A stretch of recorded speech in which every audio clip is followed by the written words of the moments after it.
Hi, everyone. Bill Renchler in the 1011 Now streaming studio, bringing you another edition of Crime Stoppers, like we do every Wednesday. And excited to have for the second week in a row, after having like 8 weeks in a row with no Jared, we get 2 weeks in a row with Jared Minary from the Lincoln Police Department. Jared, I'm very sorry. It's okay. My week was already going downhill after the snow day or the cold day yesterday, so we're just continuing on. No. Always happy to have you in. How have you been? How's the last week been going for you? Been going pretty good, other than the cold. Solved a bunch of cases? We've actually solved a few. We're working on a few. We got some great tips from last week. We'll talk about those when I come back the next time. I'm hoping that we can kind of get another kind of year-end wrap-up, but I wanted to let it have a little time to sit and kind of get some of these cases cleared up, because it takes a while for us to investigate a case when we get a tip. So yeah, I vaguely remember because we did something. I recorded a little news update. I think it was last week, and it was like, hey, this was submitted to Crime Stoppers, and they got this tip, and they arrested this person. I forget which case it was. I don't remember either, but I know we had the because you have so many, it's just hard to keep them straight, right? It's a few. It's a few. I'm not going to say so many, but yeah, it's a few. I would say that we had 2 cases last week I know that we talked about, and I think both of those got some pretty decent tips. So good. I haven't checked to see if they've been fully cleared yet or not, but I know that they were working on them. So good work. Thank you. Good deal. All right, well, we got two new cases today.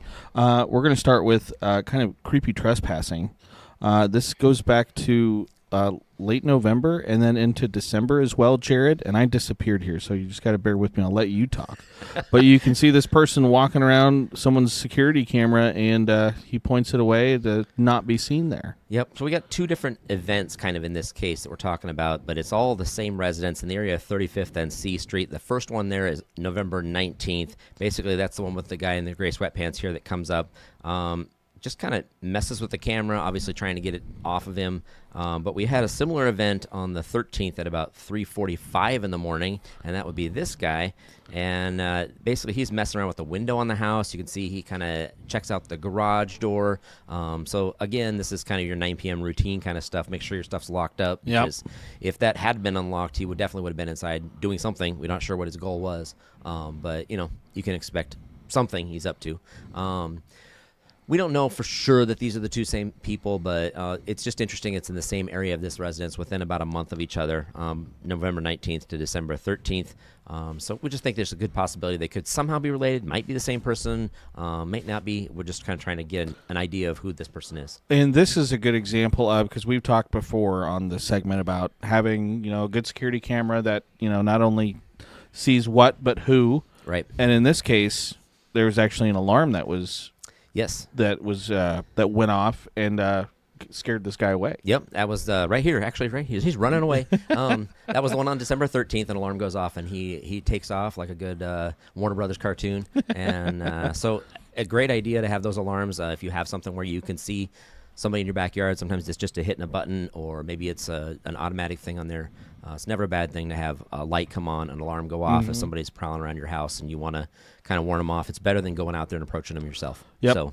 Yep, 100%. And so, again, these are some of the still images. This is from that one in December, that is.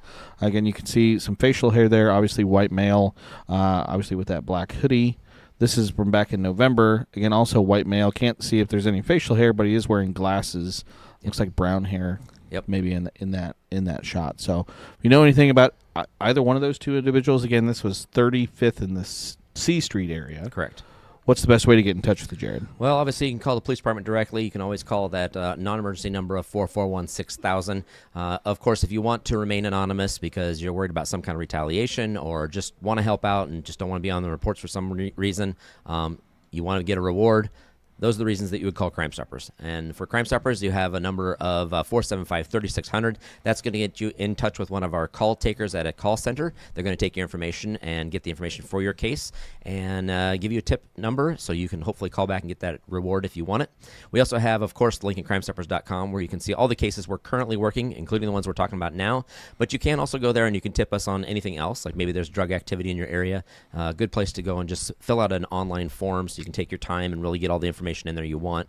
And, of course, that P3 app. If you search for that on Google or App Store, you're going to find P3 and download that to your phone. And through there, obviously, we've talked about it before. It's my favorite just because you have a lot more options there. You can actually kind of follow your case to see if it's been cleared, or if we have questions, we can kind of text you. I don't want to say it is a text, but it is a text basically. And it's all anonymous, so it's not tracked. So we can ask extra questions and you can give us extra answers. So if you were, say, this person, and you knew who, say, this person was, yes, you absolutely. could turn them in anonymously. Or vice versa. Get the reward, We would love get to a have little bit of money, and then maybe you're not prowling into people's backyards. I think you'd also be surprised how many times we put somebody on Crime Stoppers and we get a phone call within that day of, hey, that's me. And, you know, sometimes it's they were in the wrong place at the wrong time and they actually witnessed the crime. Sometimes they are the person that did it and they don't want to admit they did it, but they don't want to be on Crime Stoppers anymore. So in those cases, they talk to the officer and decide what the outcome is. But take it down, please. Exactly. And then we have those people that are just straight up and said, yep, I made a mistake. I'll come in and get my ticket. And obviously we appreciate that because it saves everybody time and effort. And obviously as you move forward in the court system, it's going to help you out in the long run. So. And so for those two gentlemen there with the trespassing, what potentially could they be looking Well, at? obviously it's a trespass, so it's going to be a misdemeanor case. But, I mean, it depends on if there's anything else done. To my knowledge, I don't think in these cases there was any other damage. Maybe to that camera there might have been some damage. Maybe you're looking at some kind of restitution or something in that case. But pretty minor overall in the trespass. But what's more concerning is what they're doing there, what they're up to. Yes. Are they doing other crimes in that area? Is there something else they were, like a motivation they were doing while they were there? So no damage in that case. Not to my knowledge, no. But our next case. Yeah, the next case there was some damage that was done. Amount, yes. Slight amount. So we have, and again, great video from this case. Walk us through this because this kind of starts at one spot, ends at another spot, and there's a stolen truck in the middle of it as well. Yep. So this is a vehicle that pulls up basically across the street from B&D Auto out on Cornhusker and 70th, it's right there at 48th and Cornhusker. So they pull up. They end up going over to what we believe is B&D Auto across the street, and a pickup truck is stolen from that location. That pickup truck is then used here at You Pull It Auto Salvage near 70th and Cornhusker, so basically just kind of down the street. But they take this stolen truck, they break out the glass windows to You Pull It, and they try to hook up to the ATM machine here. We've seen this before where people try to steal ATMs. This is one of my favorites when these absolutely fail. Sometimes those straps break and they go through the vehicle's windows, hopefully scaring the bad guys in these kind of cases. So I enjoy watching a good failure, and unfortunately for them, this was a failure. They were unable to get this thing to dislodge in any way, and so we got some great video to hopefully identify them and still get them for a pretty hefty crime on something like this. Yeah, I would say this one's going to be, I would guess, multiple, starting with the stolen truck. Yep. And then obviously the vandalism with the broken glass, and then I'm assuming some sort of attempted robbery. Yeah, with the attempted burglary probably burglary. Be my guess on this one specifically, but obviously you've got at least 3 to 4 charges in this case, and who knows what else you've got in this kind of case. Usually that's not at all. You'll kind of open the Pandora's box when you get into this kind of thing. So they've probably done this before. I'm really hoping this was their first attempt, is how horrible it was. But, you know, they obviously Seasoned haven't had the pros. training. Yeah. And so the truck was recovered this obviously, again, failed spectacularly.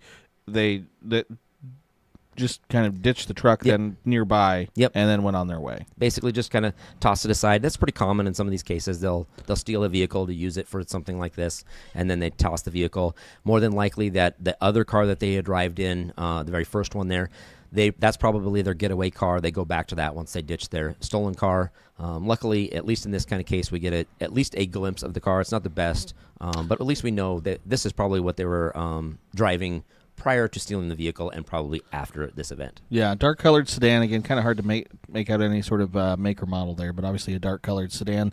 And again, in the videos themselves, again, we do end up with, again, a couple shots. Again, kind of hard to see their face. Yep.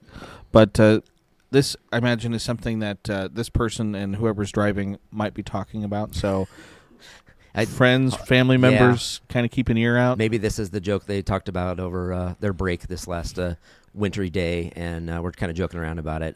Obviously, in this kind of case, you have like $8,000, I think, in damage to that building, so it's not a minor charge. It's a pretty significant event. So we would definitely like to know if people are talking about this around the dinner table and joking around. That will give us a great tip to kind of follow up and see if we can catch these guys. And like Jared mentioned, again, these are the best ways to kind of get in touch. Again, crimestoppers.com, LincolnCrimestoppers.com, that is, rather, and again, or that P3 app are two really good ways. Or obviously, again, you can call 402-475-3600 to leave an anonymous tip, or just 402-441-6000 to speak with a police officer. And again, the Crime Stoppers website is always great. Hopefully, that's my button got changed. That's not what that's supposed to look like. So we're just gonna. We're gonna not do that now. See, everything's gone sideways. My Oh, there we go. Got my supers back. Okay, we're good. We're good now. But yeah. Know anything? Let us know. Yep, we'd love to clear those cases. Yeah, and you had mentioned last week we were talking about how January is Crime Stoppers Recognition Month. Yeah. So that is actually a national thing, but obviously Governor Pillen signed a Nebraska one. Their proclamation for that was great. We really appreciate that from Governor Pillen. One of the things that we kind of talked about was some of the stats, so I thought I'd bring those in today to kind of talk about. These are the Nebraska stats. So these are all of our Nebraska programs. I believe we have 8 programs that are active right now that we're aware of. There are some that sometimes they're active, but they're not really being used a lot because maybe it's a small town and they don't have the kind of crime you might have in like Lincoln or Omaha. So Lincoln Crime Stoppers, Omaha Crime Stoppers, there's the statewide Crime Stoppers, and then 5 other ones. Yep. There's some smaller towns, and some of them are like a multiple of counties, things like that. They collect together, like the Kearney area, stuff like that. So altogether, so far since inception on these, we have had over 60,000 tips that have come into Nebraska Crime Stopper programs. We've solved 19,500 cases. We've made 15,500 arrests. We know that we've recovered $11 million in stolen property and seized $12.9 million in drugs. Wow.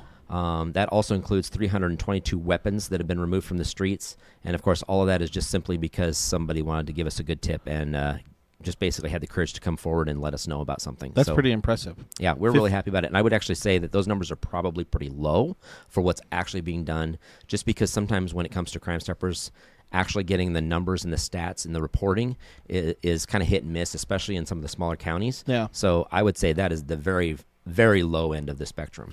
So 19,000 solved cases. Yep, 19,500. 15,000 arrests. Yeah.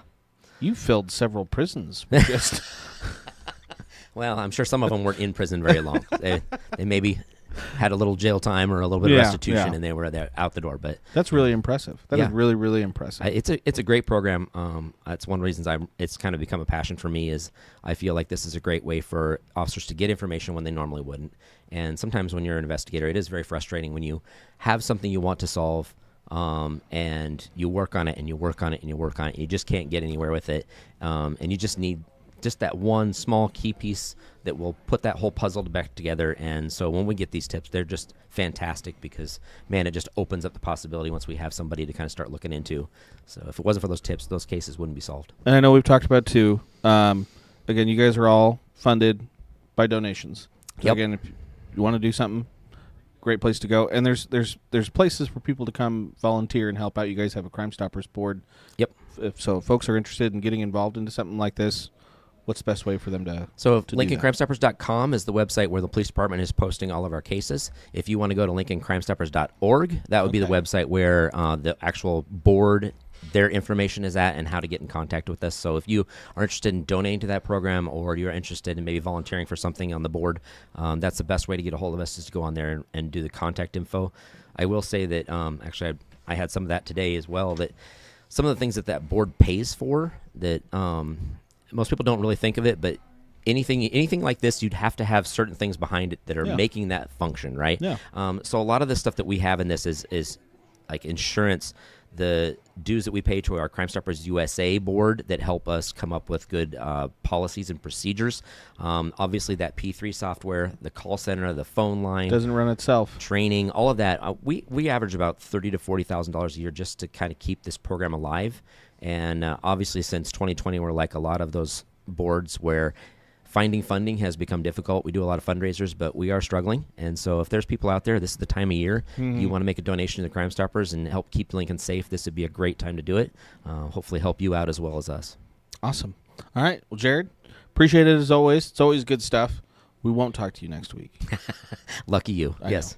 know. We'll see you again in February, though. Maybe by the next time we talk to you, I don't know, it'll have snowed more in Florida, or maybe it'll have snowed here. Who Yeah, knows? I'm fine with it snowing in Florida. All right. Appreciate your time as always, Jared. Appreciate everyone for tuning in and watching another edition of Crime Stoppers.